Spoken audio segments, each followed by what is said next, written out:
Hello everyone, চলে এসেছে আরেকটা কেকের ভিডিও নিয়ে। যে কেকটা বানাচ্ছি ভিডিওতে দেখছো, সেই কেকের ফটো আমি আগেই পোস্ট করে দিয়েছিলাম পেজে। কেকটা ছিল 1 পাউন্ডের স্ট্রবেরি ফ্লেভারের মধ্যে। তোমরা দেখতেই পেলে কেকটা আমি 3টে স্লাইস করে নিয়েছি, আর কেকটা কতটা স্পঞ্জি ছিল। এরপর সুগার সিরাপ দিয়ে নিচ্ছি, সুগার সিরাপটা অবশ্যই দেওয়া দরকার। এরপর ক্রিম দিয়ে নেবো, কতটা পরিমাণে ক্রিম দিয়েছি, তারপরেও ক্রিম দিয়েছিলাম। আর তারপরে আমি এখানে স্ট্রবেরি ক্রাশ দিয়ে দিচ্ছি। স্ট্রবেরি ক্রাশটা অল্পই দিতে হবে।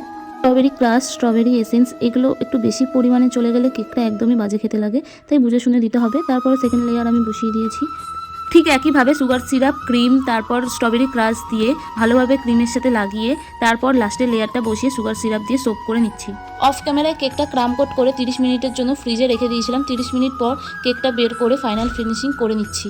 হোয়াইট ক্রিম দিয়ে পুরো কেকটা ফাইনাল ফ্রস্টিং করব। কাস্টমাইজ কেক অর্ডার করতে চাইলে আমার কাছে উপরে দেওয়া নাম্বারে কল বা হোয়াটসঅ্যাপ করে যোগাযোগ করতে পারো। কিছু ফ্লাওয়ার আমি আগেই করে রেখেছিলাম, আর কিছু তখন করছিলাম যখন কেকটা আমি ডেকোরেশন করছিলাম। আর ফ্লাওয়ারগুলো বসানোর জন্য আমি একটা ক্রিমের বেস করে নিয়েছিলাম প্রথমে। আর ফ্লাওয়ার আগে করে রাখলে কি হয় যে কোথায় কি কালার বসাবো সেটা তখন ভেবে ভেবে করা যায়। প্লিজ একটু ভিডিওটা লাইক, কমেন্ট, শেয়ার করে দিও।